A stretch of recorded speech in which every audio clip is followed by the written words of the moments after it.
Buena gente, ¿cómo van? Después de tanto tiempo, acá estoy, pero esta vez más de noche y con ganas de compartir cosas con ustedes. Si están viendo esto, verán que este no era mi... Bueno, los que me seguían no es mi canal. Sí, es mi canal, pero no es el de AP, sino es el de mi emprendimiento, que es Lazarus. Si no me seguían, bueno, antes tenía un canal con bastantes seguidores para lo que era.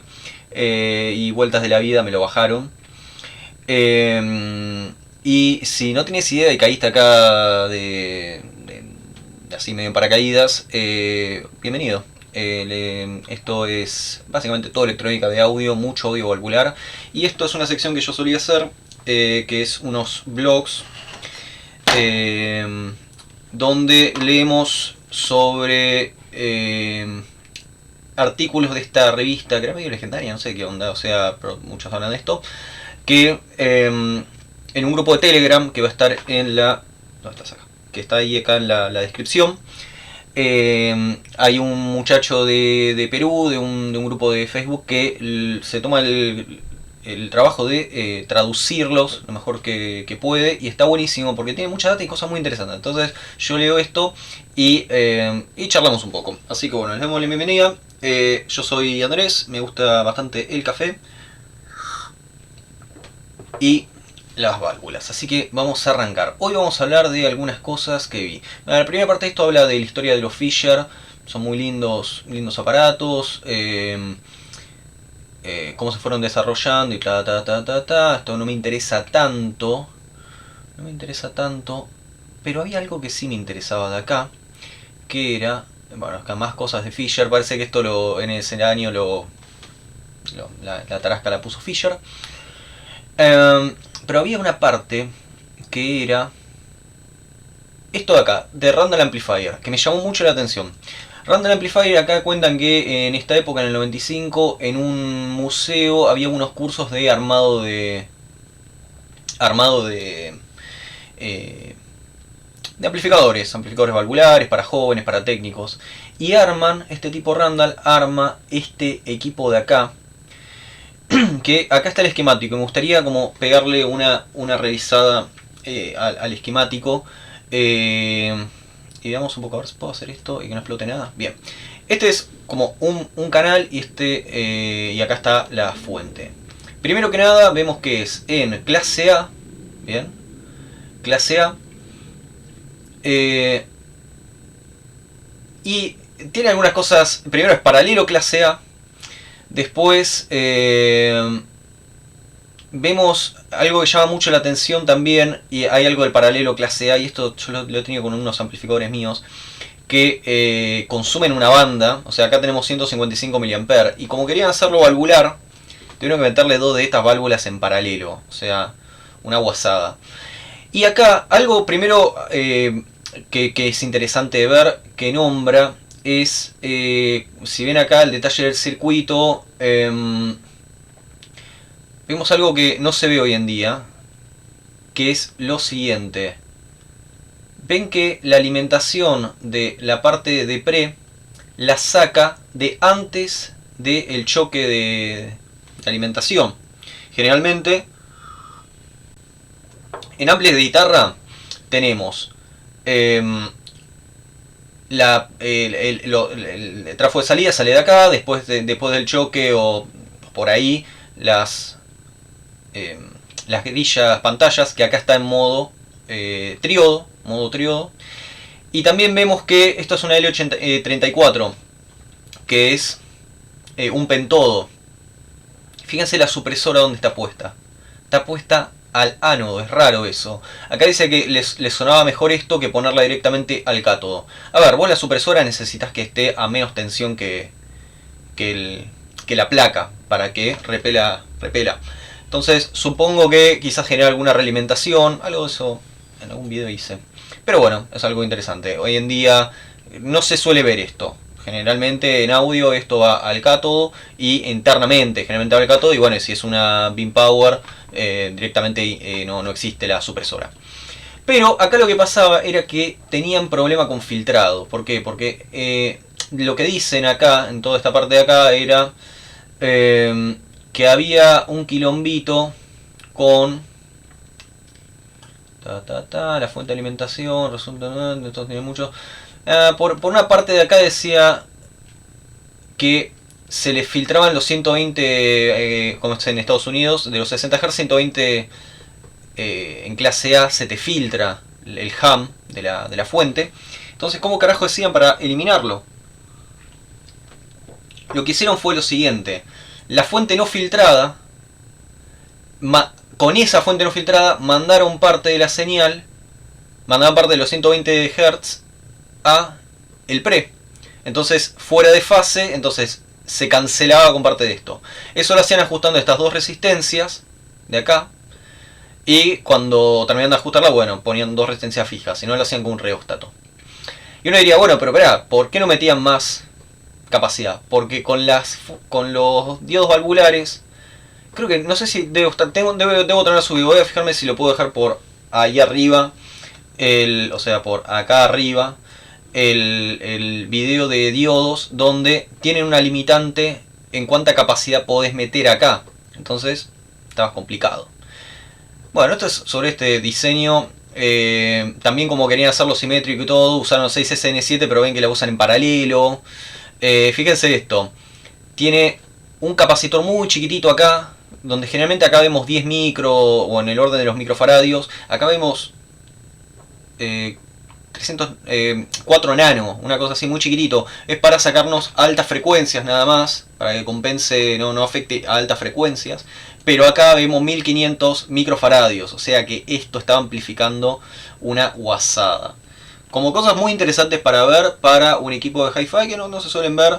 Y estaba bueno que enseñaban, a partir de esto se enseñaba, y quizás no de algo más estándar. ¿Ah?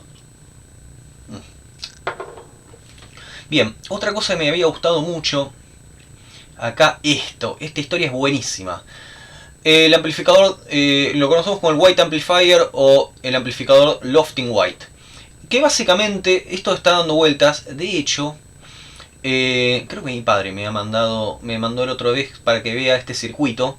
¿Qué tiene de particular este circuito? Es un circuito que tiene, como ven, acople directo. ¿Bien? Y uno diría, ¿qué tiene de malo? ¿Qué tiene bueno? ¿Qué tiene de malo?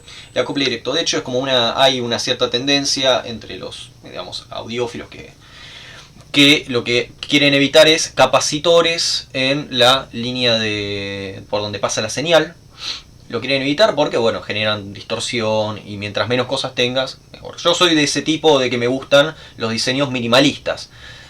Fíjense, triodo de salida en clase A sin capacitores. Y ahora, hoy en día, eso es como una tendencia, es como, mirá, es una buena rama del high-end. No usar capacitores o capacitores muy especiales y todo eso. Pero acá lo que explica es lo siguiente: ¿por qué se hizo esto? Y básicamente porque tenían un quilombo y querían abaratar costos. Básicamente querían hacer algo barato, ¿bien? Y uno diría, pero ¿por un capacitor es barato? Bueno, y acá está la historia, y es buenísima la historia. Acá cuentan un poco la historia de estos dos ingenieros, de Lofting y White, y el problema que tenían, y por qué diseñaron en 1930, patentaron el White Amplifier, y por qué nadie lo usó hasta 60 años después, más o menos, que todo el mundo se puso con, no quiero capacitores, está todo bien. Y el problema que tenían era el siguiente: estamos hablando de los años 20. Conseguir potencia de salida en los años 20 era muy, muy difícil. Entonces había un tubo de RCA, una válvula de RCA, que era la 50. El problema que tenía básicamente la 50 era que tenía mucha fuga de... Lo que cuenta acá es que tenía mucha pérdida por grilla, o sea, había resistencias por, ¿cómo se dice? La corriente que tenías de fuga en la grilla era bastante alta, entonces no podías poner una resistencia muy grande en la grilla porque te movía mucho el vías, básicamente, y generaba inestabilidad y todo eso. Entonces dijeron, acá es lo que habla. Pero las emisiones de red, que es de grid, la resistencia máxima era 10.000 ohmios. O sea, vos en la entrada podías poner 10K nada más. 10K. Entonces había un problema, que el capacitor con el que vos acoplabas tenía que ser muy grande. Pero, y uno diría, bueno, pero espera, a ver, vamos a hacer un cálculo, a ver, en, no sé, en 50 Hz. Si quiero hacer 50 Hz, ¿cuánto debería ser el capacitor? 1 dividido 2 por 3,14 por 10K, 1, 2, 3, por 50. Me da que el capacitor debería ser de 300 nano. No sé por qué eran, por qué le hacían. Bueno, la cuestión, 300 nano. La cuestión es que, claro, 300 nano, o sea, casi un poco menos de un micro. Ponele que querían hacer un micro. Un micro en varios cientos de volts en 1920. Entonces el problema que tenían era que ese capacitor tenía pérdidas. Era un bodrio tener ese capacitor ahí. Y entonces por eso lo querían sacar. El problema, entonces diseñaron básicamente este circuito de acá. El problema que básicamente se tienen con este tipo de circuitos de acople directo es que vos esta tensión y esta tensión la tenés que tener bastante fija. Si por alguna razón esta válvula se mueve, la tensión de acá, también te cambia la polarización de acá. Lo mismo con todo esto. O sea, es como un circuito mucho más complejo, mucho más inestable, vamos a decir. Entonces ese era el problema que iban teniendo. Y acá empiezan a decir los problemas que tenían. Ahora, para tener una funda grave capacitores, esos generan dos problemas. Los capacitores disponibles tenían que ser con fuga, sobrecarga momentánea, una resistencia red inferior ayudó a este problema, pero requirió un capacitor más grande todavía. La idea era eliminar el molesto condensador. Esto inmediatamente dio dificultad de los desafíos. Estabilidad de sesgo, son unidades de referencia de la 50. Bien. La corriente. No, esto funciona muy bien, pero bueno, tiene complemento. Orientación. Momento. Voltaje alto. Bueno, el tema fue lo siguiente. Todo este diseño funcionaba para esto. Y después no se usó más. ¿Por qué? Porque al toque, o algunos años, empezaron a desarrollar básicamente, ¿cómo se dice?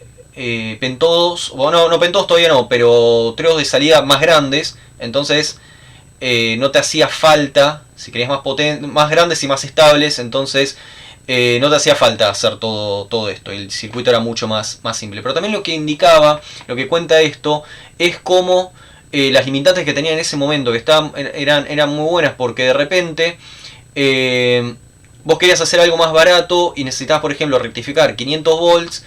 Y el rectificador para 500 volts era la 81, pero era un solo diodo. Si querías poner dos ya se te hacía muy caro. Y todas cosas así. Así que es muy interesante. Les recomiendo que lo lean. Si quieren ver dónde está este artículo así traducido, en el grupo de Telegram va a estar. O sea, me mandan un mensaje, yo lo pongo y están todos los artículos. Este es el 6, o sea, ya hay varios antes y cosas así. Acá está, acá cuenta este tipo, ¿cómo se dice? El escritor que fabricó uno de estos, bien. Pero lo interesante de esto es ver cómo esto, como muchas cosas en el audio, salieron de dificultades técnicas y hoy en día se hacen como algo increíble. Después acá tenemos un poco las historias de la 6550 y la KT88, medio de dónde salen, que también principios de los años 50, necesitas más potencia, cada vez más potencia. Acá también habla un poco sobre todo este fascículo. Habla sobre cómo era el mercado en esa época y que no existía como hoy en día, que tenemos básicamente la gama baja casi no existía. Entonces las primeras marcas que tratan de empezar a entrar no a la gama baja sino a la más económica, que la gente pueda pagar bien. Se decía que solamente los equipos de hi-fi eran o para empresarios solteros o para gente que no tenga familia, porque si o mantenías a tu familia o te comprabas uno de estos. No podías, quizás salían, no sé, $1000 en 1950, era mucha guita, mucha plata. Y acá cuenta un poco hacia el desarrollo de dónde va saliendo la 6550, que lo usamos mucho, la KT88 en el 57 y cómo eso permite otras cosas. Así que nada, muy interesante todo esto. Hoy en el coso de hoy no dije nada, estoy medio oxidado porque, bueno, eso. Esto seguramente lo van a estar viendo un domingo. ¿Qué estamos viendo acá? Ah, bueno, cosas, no sé. Bueno, no hay mucho más que esto. Solamente les recomiendo, si quieren ver el fascículo entero, acá voy a poner el índice que habla sobre historia de Fisher, el tributo a Fisher, el Random Amplifier, esto White y esto lo vimos, y alguna que otra cosita más debe haber. Pero ya les digo, en el DT, en el grupo de Telegram que va a estar ahí abajo, está todo. Los invito también a suscribirse y ya a partir de ahora voy a estar subiendo más videos regulares y lo que era en el canal anterior, que es tutoriales y clases sobre diseño de amplis valvulares. Así que bueno, gente, esto es todo por hoy y nos vemos en la próxima.